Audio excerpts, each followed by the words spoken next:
Hello friends, मैं हूं अरशद और अगर मैं आपसे पूछूं कि दुनिया की सबसे खूबसूरत जगह कौन सी है तो आपके मन में जम्मू एंड कश्मीर, स्विट्जरलैंड या और कोई ब्यूटीफुल सी जगह आएगी। पर अगर मैं आपसे पूछूं कि दुनिया की सबसे रहस्यमय जगह कौन सी है तो जानते हो उसका आंसर क्या होगा?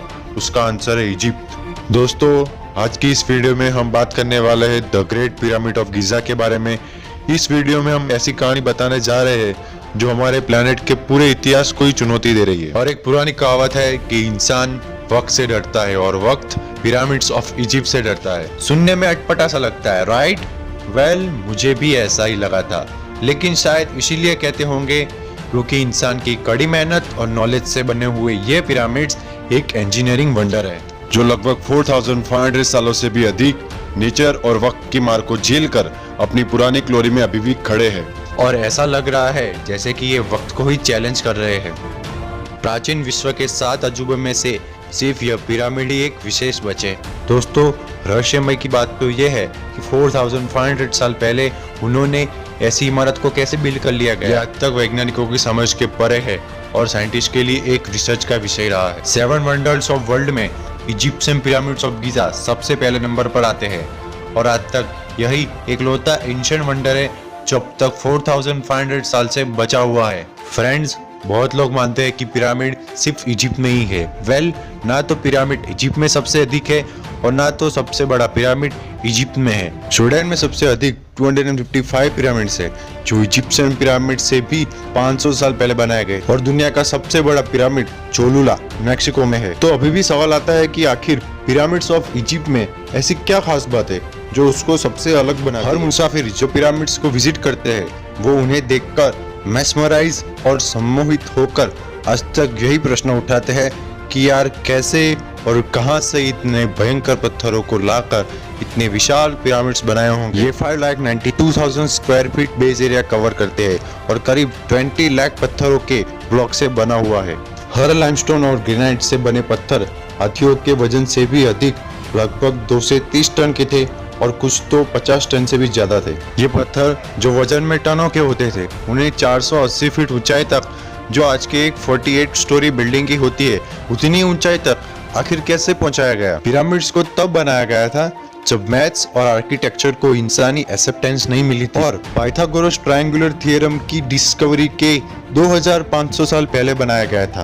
पिरामिड्स को बेहद खास इसलिए बताया जाता है क्योंकि ये जिस जगह इजिप्ट के गिजा में बना हुआ है वो दुनिया के ईस्ट वेस्ट पैरेलल और नॉर्थ साउथ पैरेलल के इंटरसेक्टिंग पॉइंट पे बना हुआ है, यानी उस जगह को दुनिया का सेंटर माना जाता है। और ये पिरामिड इतने एलाइंट है कि ये नॉर्थ पोल को फेस करते हैं। उस जमाने में मॉडर्न साइंस जैसे कैंपस कैलकुलेशन के बिना ये काम करना बेहद सरप्राइजिंग लगता है। ये पिरामिड उस समय बनाया गया था जब इंसानों को धरती के बारे में कुछ नहीं पता। उस समय तो यह भी डिस्कवर नहीं हुआ था कि धरती गोल है। जैसे कि आपको पता ही होगा, पहले के लोग ये मानते थे कि अर्थ फ्लैट है। तब उस समय के लोग आखिर अर्थ के सेंटर को कैसे ढूंढ लिया? वेल फ्रेंड्स, यह तो एक रहस्य की बात है कि आखिर इंसानों ने ऐसे स्ट्रक्चर कैसे बिल्ड किया होगा या फिर किसी ने उनकी मदद की थी। अब बात करते हैं कि पिरामिड्स को बनाया क्यों गया। उस जमाने में इजिप्ट में राजाओं का राज था, उनको फेरोवास और सम्राट भी कहा जाता था। और वहाँ की पुरानी मान्यता ये थी कि जब किसी की मृत्यु हो जाती है तो आफ्टर लाइफ या पुनर्जन्म होता है और इसीलिए फेरोवास ने ये विशाल कब्र बनाई जिनमें उनके सम्राट या राजा के शवों को दफनाकर सुरक्षित रखा जाता था। उस समय में राजा रानी के शरीर को ममीफिकेशन की प्रोसेस के जरिए बॉडी को ममी बनाकर उसे कब्र में रखा जाता था। मरे हुए बॉडी को लाइनन नाम के एक फैब्रिक में बांधकर कब्र में रखा जाता था। रहस्यमय की बात तो यह है कि अगर आप पूछो कि आज तक कितने बॉडीज और कितने ममीज पिरामिड में से मिले हैं तो उसका आंसर है 0। जी हाँ, आज तक एक भी ममीज पिरामिड में से नहीं मिला। पिरामिड्स को अभी भी पूरी तरह से एक्सप्लोर नहीं किया गया। क्वीन चैम्बर में ना क्वीन का मम्मी पाया गया और किंग्स चैम्बर में ना किंग का मम्मी पाया गया। इस सब को देखकर थियरिस्ट ये कंक्लूजन निकालते हैं कि पिरामिड को शायद इसके लिए नहीं बनाया गया था, मे बी ये किसी और कारण के लिए बनाया गया होगा। और ज्यादातर विचारक यही मानते हैं कि ये एलियन की वजह और उनके पर्पस के लिए बनाया गया था।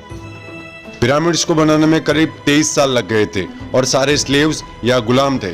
इस थियरी को मॉडर्न रिसर्चर नहीं मानते हैं और उनके हिसाब से ये करीब 1 लाख वर्कर जो किंग के प्रति इतने वफादार थे कि उन्होंने अपनी इच्छा से इतना वंडरफुल काम किया। याद रखिए, पिरामिड ऑफ गिजा पूरा सॉलिड स्मारक नहीं था, उसके अंदर 3 लार्ज चैम्बर यानी कमरे हैं। सबसे निचले चैम्बर को क्वींस चैम्बर कहते हैं और उसके ऊपर एक रहस्यमय कमरा है जिसको ग्रैंड गैलरी कहते हैं, और सबसे ऊपर किंग खुफू का या फेरोवास का ब्यूरियल चैम्बर है।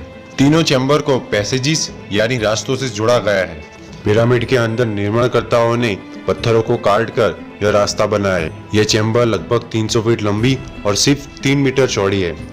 और आप अब सोच रहे होंगे कि ऐसे हाथियों से भी भारी ब्लॉक्स को ऊपर तक कैसे ले गए होंगे और उनको एक्यूरेट फिट करने के बाद किस चीज से जोड़ा गया होगा। उस जमाने में तो टेक्नोलॉजी और हैवी मशीनरी जैसे कि क्रेन्स या जेसीबी नहीं हुआ करते थे। फ्रेंच आर्कियोलॉजिस्ट जियान पियर के अनुसार इंटरनल रैंप या ढलान वाले रास्तों से सारे स्टोन ब्लॉक्स को ऊपर तक ट्रांसपोर्ट किया गया था, जिसका सबूत हमें रिसर्च के दौरान मिला है। और इन भारी भरकम ब्लॉक्स को जोड़ने के लिए मोर्टार का उपयोग किया गया था। ये एक सैंड लाइम और जिप्सम का पेस्ट है जिसने हर ब्लॉक्स को जोड़ने का काम किया है। फ्रेंड, सभी को पता है कि इजिप्ट एक डेजर्ट है और जहां ये पिरामिड बने हुए हैं समर में टेम्परेचर 50 डिग्री के ऊपर चला जाता है, लेकिन इन पिरामिड्स के अंदर एक ऐसा एयर कंडीशनिंग सिस्टम है जिससे कि टेम्परेचर 20 डिग्री के ऊपर नहीं जाता है, जो कि धरती की सबसे कंफर्टेबल और एवरेज टेम्परेचर है। उसे अब 4000 साल पहले की नेचुरल एसी भी कह सकते हैं। 2011 की रिसर्च में जब रिमोट कैमरास का इस्तेमाल किया गया तब पिरामिड के सबसे ऊपर के हिस्से में प्योर गोल्ड कैपस्टोन यूज किया हुआ पाया गया। अब इस बात का पता लगाया जा रहा है कि शायद पिरामिड्स का इस्तेमाल पावर प्लांट के रूप में भी किया हो सकता है, जहां पर इलेक्ट्रिसिटी प्रोड्यूस की जाती थी। गोल्ड यानी सोना एक इलेक्ट्रिक कंडक्टर होने की वजह से नेगेटिव आयंस या इलेक्ट्रिक चार्ज वाले एटम्स को आइनोस्फीयर यानी अर्थ के एटमॉस्फेयर के लेयर से एब्जॉर्ब करके करंट प्रोड्यूस की जा सकती थी। और पिरामिड के अंदर भी ब्रोमाइड जैसे स्पेशल मटेरियल की कोटिंग की गई थी जो इलेक्ट्रिसिटी की कंडक्टिविटी को मल्टीप्लाई करती है। फ्रेंड्स, पिरामिड के ब्लॉक को खुद बॉल एंड सॉकेट कंस्ट्रक्शन की तरह ही एक दूसरे में फिट किया गया था ताकि ये स्ट्रक्चर अर्थक्वेक की मार को भी झेल सके और तपती गर्मी में भी पत्थर के एक्सपेंशन को रोक सके। हमारे बॉडी का फ्यूमर बोन वॉल जो पेल्विस के सॉकेट में परफेक्टली फिट हो, शायद उनको इस बात का ज्ञान था और इसीलिए उससे प्रेरणा लेते हुए उन्होंने पिरामिड्स के कंस्ट्रक्शन में भी यह बॉल एंड सॉकेट टेक्नोलॉजी का यूज किया। मिस्रवासी पिरामिड का इस्तेमाल कैलेंडर, सनडायल और सूर्य की परिक्रमा में पृथ्वी की गति तथा प्रकाश के वेग को जानने के लिए करते थे। और जानने की बात यह भी है कि गिजा के तीनों पिरामिड्स के केंद्र बिंदु ऊपर के तारों से मिलते हैं। तो फ्रेंड्स, आपने देखा कि उस जमाने में इजिप्शियन लोग अपने वक्त से कितने आगे थे। लाइमस्टोन और ग्रेनाइट के बड़े बड़े पत्थरों को 800 किलोमीटर दूर और वो भी नाइल रिवर पर बोट से ट्रांसपोर्ट करना कोई आसान काम नहीं था। क्या आप अंदाजा लगा सकते हो कि पिरामिड्स ऑफ गिजा के 3 दरवाजे थे। एक दरवाजा लगभग 20 टन वजन का था और उनका अलाइनमेंट इतना सटीक था कि कोई भी अंदर से इतने भारी दरवाजे को एक ही हाथ से खोल सके। तो फ्रेंड्स, आपको कौन सी बात इस पिरामिड्स की सरप्राइजिंग लगी वो हमें कमेंट्स में जरूर बताएं। और उम्मीद है आपको इस वीडियो से नया कुछ जानने को मिला और पुराने एंशिएंट टेक्नोलॉजी से इंस्पिरेशन मिली। चैनल को सब्सक्राइब करना ना भूलना ऐसे ही नए इंटरेस्टिंग वीडियोस देखने के लिए। और मिलते हैं नेक्स्ट वीडियो में, तब तक के लिए जय हिंद।